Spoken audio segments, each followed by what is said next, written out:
பகல் 10 திருமொழி திருநாள் 8ஆம் திருநாளான இன்று ஸ்ரீரங்கத்தை அனுபவிக்கும் பாசுரமாகவே இன்றைக்கு அமைகிறது. பண்டை நான் மறைகளும் வேள்வியும் கேள்வி பதங்களும் பதங்களின் பொருளும் பிண்டமாய் விருத்த பிறகொழி அனலும் பெருகிய புனலோடு நிலமும் கொண்டல் மாருதமும் குறைகடல் ஏழுமா மலைகளும் விசும்பும் அண்டமும் தானாய் நின்று எம்பெருமான் அரங்கமா நகரமன்தானே என்று பெரிய பெருமாள் அவரை பற்றியான பாசுரம் இன்றே அனுபவிக்கப்படுகிறது. பண்டை நான் மறையும் வேள்வியும் கேள்வி பதங்களும்.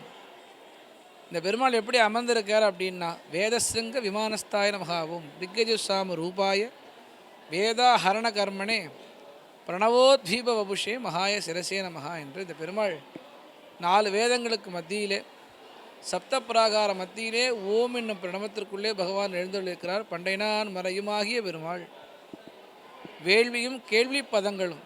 வேள்வி என்றால் யஜ்யம். பெருமாள் சொல்கிறார், யஜ்ஞே விஷ்ணு சனாதனா, யஜ்யத்திலே நான் விஷ்ணுவாக இருக்கிறேன்னு பகவான் சொல்கிறார். இந்த யஜ்யமாகிய பெருமாள் கேள்வியும் கேள்வி பதங்களும், பதங்களின் பொருளும். இந்த வேள்வி யஜ்யமாக இருக்கேன்னு சொல்கிறார்.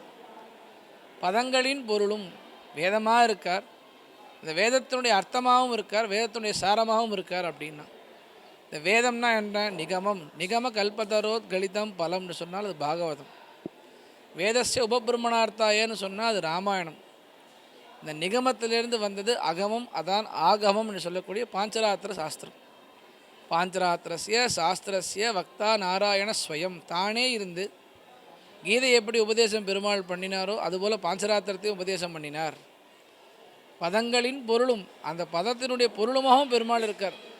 ஏன் அப்படின்னா, அந்த பதம் மட்டும் தெரிஞ்சுட்டா பார்த்த வேதம் மட்டும் தெரிஞ்சுட்டா ராவா அப்படியே இருக்கும். அது அதனுடைய பொருள் தெரியணும் அப்படின்னா இதிகாச புராணாபியாம் வேதம் சமபெருமையது. வேதத்தை தெரிஞ்சுட்டா கூட பத்தாது, இதிகாச புராணங்களையும் நான் தெரிஞ்சு கொள்ள வேண்டும். அந்த பதத்தின் பொருளுமாயின் என்ற பெருமாள் கொண்டல் மாருதமும் குடைகடல் ஏழும். பெருமாள் எப்படி இருக்கார்? நீரா நிலனாய் காராய் தீயாய், இப்படி பெருமாள் 5 பூதங்களாகவும் பெருமாள் இருக்கார் அப்படின்றார்.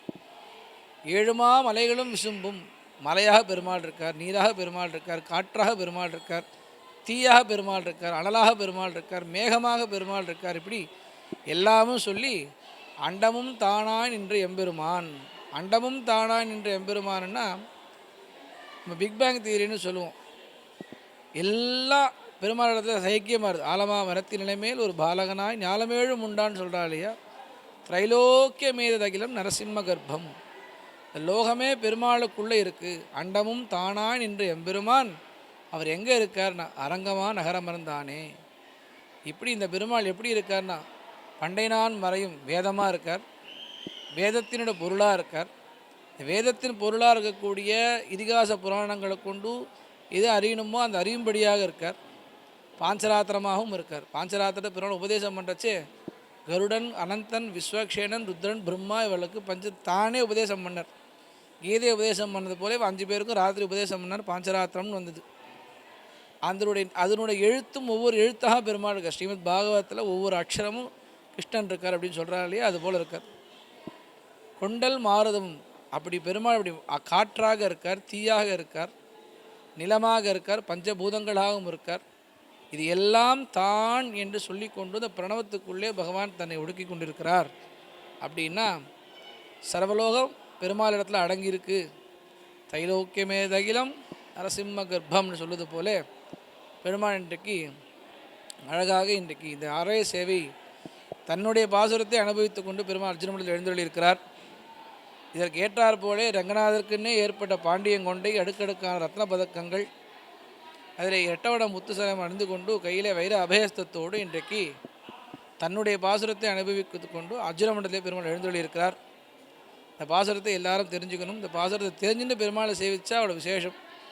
ஆகையினால திருமங்கையாரோட பாசுரத்தை பெருமாள் அனுபவிக்கிறார், நாமும் அனுபவிப்போம்.